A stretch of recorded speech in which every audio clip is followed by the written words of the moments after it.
Good afternoon, students. I am Ananta Datta from Bharati College of Engineering and Technology, Durg. Today we will study about the topic types of DSS and overview of different types of decision making of subject decision support system of BE 8 and CSE.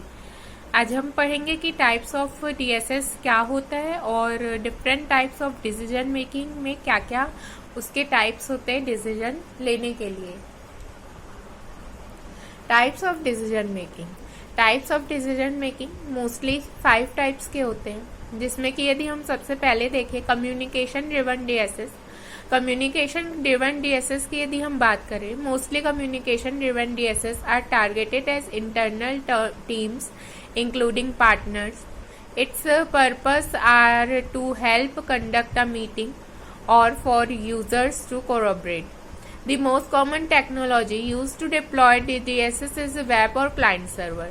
Means जो हम internal teams में जो targeted होता है communication, जैसे कि मान लीजिए किसी पार्टनर से आप कम्युनिकेट कर रहे हैं या फिर उस कम्युनिकेशन का यदि पर्पस है, आप किसी को किसी मीटिंग को हेल्प कराने के लिए कंडक्ट कराने के लिए हेल्प कर रहे हैं या कहीं पे कुछ कोलैबोरेशन हो रहा है जिसके लिए आप यूजर्स को वहां पे हेल्प कर रहे हैं, तो यदि कम्युनिकेशन हम ऐसे टाइप्स पे करवाए तो ये हमारा आता है कम्युनिकेशन ड्रिवन डीएसएस के अंदर.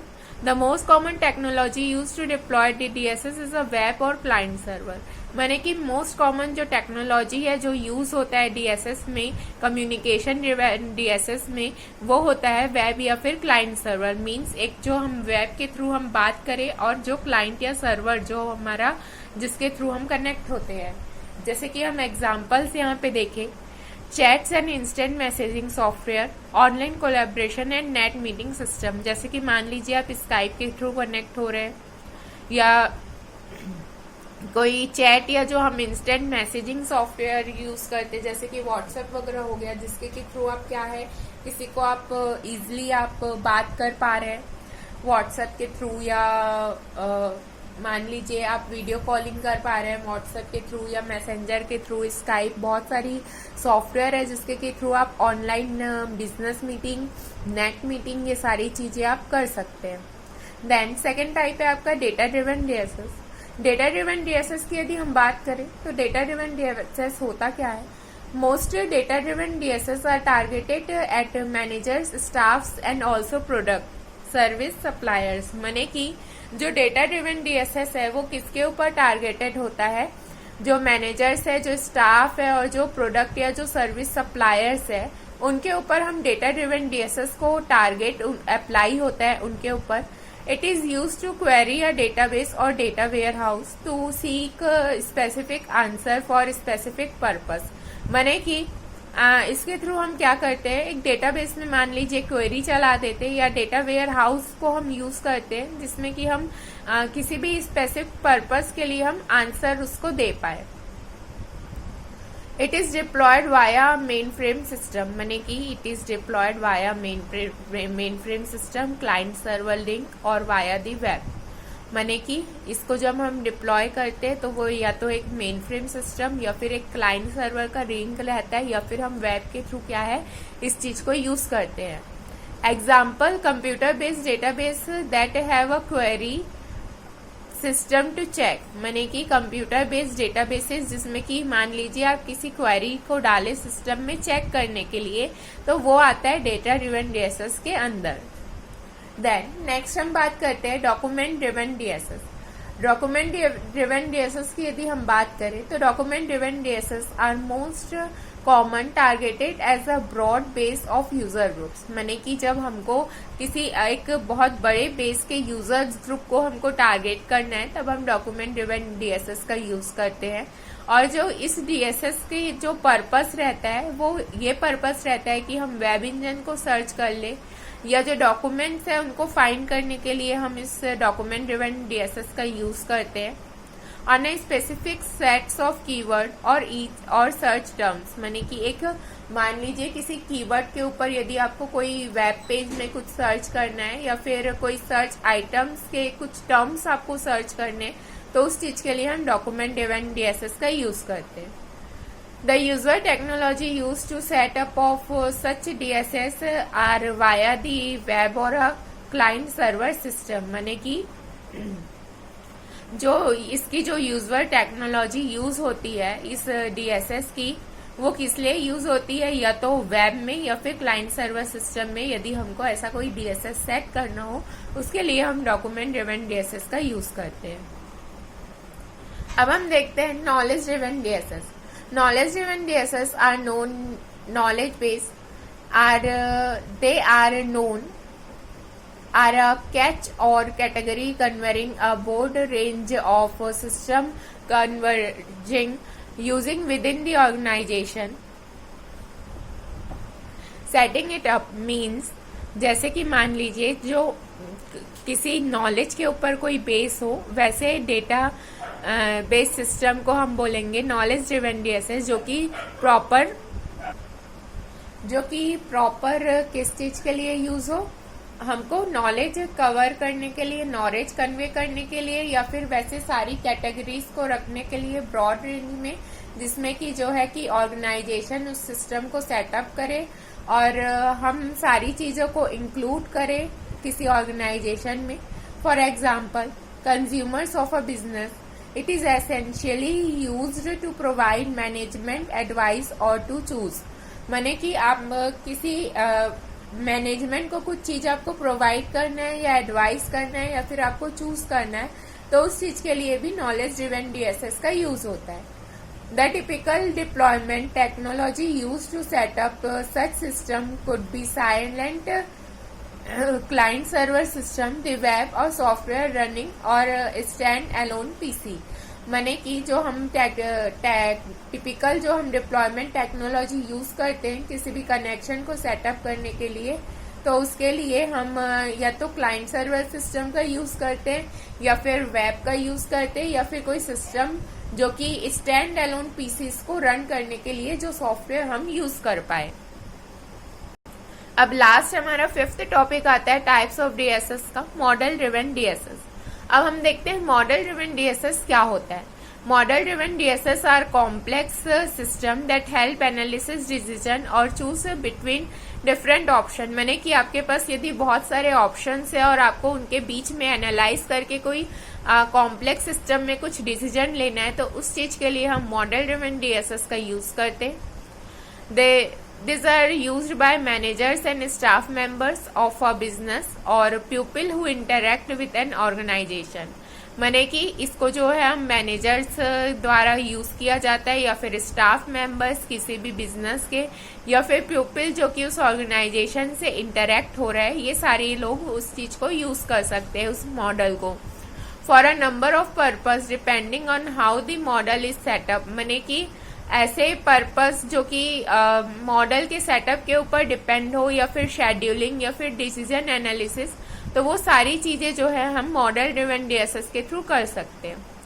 This DSS can be diploid via software hardware in a stand alone PC, client server system और वेब। माने कि हम जो मॉडल ड्रिवन DSS है इसको भी हम या तो किसी जो स्टैंड अलोन PCs में जो सॉफ्टवेयर हार्डवेयर रहता है उसमें हम इस चीज को डिप्लॉय कर सकते हैं या फिर कोई क्लाइंट सर्वर सिस्टम में या फिर हमारे वेब पे हम इस चीज को यूज कर सकते हैं, डिप्लॉय कर सकते हैं। तो हमने अभी देखे कि टाइप्स ऑफ DSS क्या क्या होते हैं, मॉडल ड्रिवन, डेटा ड्रिवन, क्या क्या इसके अंदर काम होते हैं, ये सारी चीजें अब हमने देखी। अब हम एक नेक्स्ट टॉपिक पढ़ेंगे, overview of different types of decision making. इसमें 3 टाइप्स आते हैं, strategic, tactical and operational. 3 types के हम डिसीजन मेकिंग देखते हैं कि हम कैसे डिसीजन लेते हैं। ठीक है, तो सबसे पहले जैसे हम बात करें स्ट्रेटेजिक डिसीजन मेकिंग की, तो जो स्ट्रेटेजिक डिसीजन जो रहते हैं वो हाईएस्ट लेवल के डिसीजन रहते हैं। उसमें जो भी हमारे जो डिसीजंस रहते हैं वो किसी भी जनरल डायरेक्शन के लिए कंसर्न रहते हैं और जो भी हमारे लॉन्ग टर्म गोल्स रहते हैं या फिलॉसफीज रहती है या फिर वैल्यू रहती है, उस चीज के लिए हम स्ट्रेटेजिक डिसीजंस का यूज करते हैं। माने कि ये जो है इसका जो हम डिसीजन लेने की जो कैपेसिटी है वो बहुत ही ज्यादा हाईएस्ट लेवल की रहती है। और इसमें हम क्या करते हैं, क्योंकि इसमें जो भी लॉन्ग टर्म्स गोल्स या कोई फिलॉसफीज रहती है उस चीज के लिए हम इसमें डिसीजन लेते हैं। This decisions are the least structure and the most imaginative, माने कि ये लीस्ट स्ट्रक्चर रहते हैं और इसमें ज्यादा इमेजिनरी पार्ट रहता है और स्ट्रक्चर पार्ट कम रहता है. They are most risky and of most of the uncertain outcome, partly because they reach so far into the future and partly because they are such importance. माने कि ये बहुत ज्यादा रिस्की है क्योंकि इसका आउटकम रहता है वो अनसर्टेन रहता है, इसलिए भी क्योंकि ये बहुत फ्यूचर की प्लानिंग रहती है, मीन्स लॉन्ग टर्म्स गोल्स रहते हैं. तो लॉन्ग टर्म्स गोल में क्या होता है कि जो हम प्लानिंग करते हैं वो फ्यूचर की बेस में रहती है, बट जो हम प्लानिंग कर रहे हैं वो इम्पोर्टेंट भी रहती है. तो जो इसके आउटकम जो आते हैं वो अनसर्टेन होते हैं. जैसे कि हम एग्जाम्पल यदि देखें, decision about what to do with your life, what to learn and what method to use to gain knowledge, travel, work and school would be strategic. माने कि मान लीजिए आपको डिसीजन लेना है कि आपको लाइफ में क्या करना है 10 साल बाद, तो आप उस चीज को अभी से डिसाइड करके 10 साल उस चीज के ऊपर काम करेंगे, तब आपको 10 साल बाद आप वो एम को अचीव कर पाएंगे. तो क्या हुआ, 10 साल जो आप मेहनत किए उस चीज पे, वो लॉन्ग टर्म गोल था. आपने एक डिसीजन लिया जिसमें कि जो बहुत फार था आपसे, आपने उस चीज के ऊपर काम किया क्योंकि वो इम्पोर्टेंस भी था, और जो उसका आउटकम आया वो आपके अनसर्टेन आएंगे. क्या हो सकता है 10 साल बाद वो चीज आपकी प्लस पॉइंट में भी जा सकती, या तो वो चीज आपको अचीव हो जाएगी या फिर वो चीज आपको अचीव नहीं होगी. तो जो हमारा डिसीजंस लेते हैं हम स्ट्रेटेजिक डिसीजन में, जैसे कि आप मान लीजिए स्कूल में पढ़ रहे हैं, आप नर्सरी में पढ़े कि नर्सरी आपने स्टार्ट किया क्यों, क्योंकि आपको 12th तक के पढ़ना है, आपको उसके आगे कॉलेजेस करने हैं, आपको एक ग्रेजुएशन की डिग्री चाहिए, आपको 10-12 की डिग्री चाहिए. तो ये क्या है, ये एक लॉन्ग टर्म गोल है. जैसे ट्रेवल, मान लीजिए आपने एक टूर पैकेज लिया 1 हफ्ते का या 1 महीने का, या फिर काम जिसमें कि आप काम पे आप रखते हैं स्टार्टिंग में कि बाद में सैलरी इंक्रीज होगी, बाद में हमारा वर्क कैपेसिटी एनहांस होगा, बाद में हम बहुत अच्छे से काम कर पाएंगे, इस चीज में हमारा फ्यूचर बहुत अच्छा है. तो ये सारी जो हम डिसीजन लॉन्ग टर्म लाइफ के लिए लेते हैं, ये सारी जो है स्ट्रेटेजिक डिसीजन के अंदर आती है. देन टैक्टिकल डिसीजन जो है, टैक्टिकल डिसीजन की यदि हम बात करें तो टैक्टिकल डिसीजन क्या होता है, ये स्ट्रेटेजिक डिसीजन को सपोर्ट करता है. They tend to be a medium range, medium significance with moderate consequences. माने कि जो आप स्ट्रेटेजिक डिसीजन में जो लॉन्ग टर्म्स आप गोल लिए उस चीज को आपको अचीव करना है धीरे धीरे, टाइम टू टाइम, तो उस चीज के लिए हम टैक्टिकल डिसीजन का यूज करते हैं. टैक्टिकल डिसीजन जो है वो मीडियम रेंज में रहता है, मीडियम सिग्निफिकेंस रहते हैं और उसके मॉडरेट कॉन्सिक्वेंसेस रहते हैं. फॉर एग्जाम्पल यदि हम बात करें, if your strategic decision where the become a forest ranger, a tactical decision would include where to go to school and what books to read.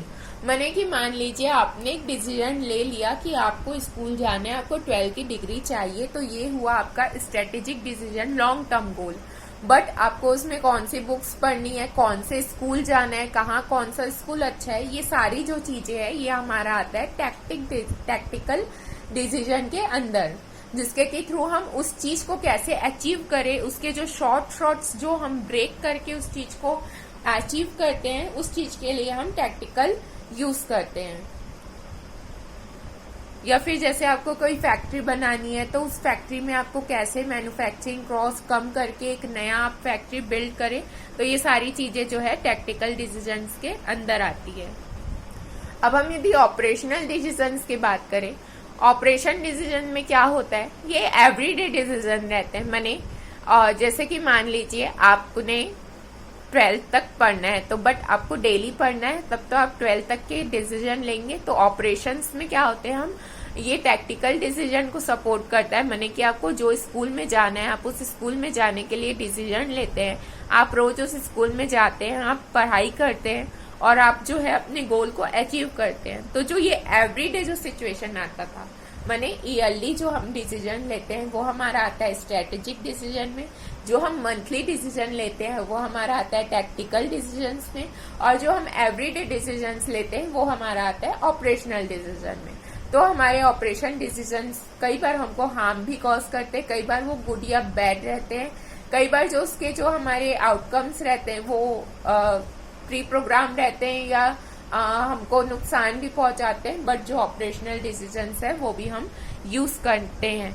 If you technical decision to read some books on forestry, your operation decision would stop where the shop for the book. जैसे कि मान लीजिए आपने book को पढ़ना है, पर आपको बुक कहाँ से लेनी है उस चीज को यदि आप डिसाइड करेंगे तो आपका ऑपरेशनल डिसीजन के अंदर आएगा.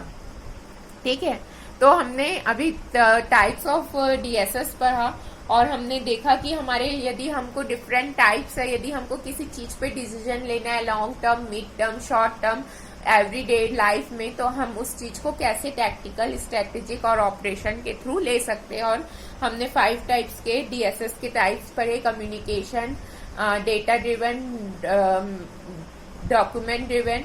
ये सारे हमने डीएसएस के टाइप्स पढ़े और हमने overviews of different types of decision making में उसके क्या क्या ओवरव्यूज है हमने वो आज देखा.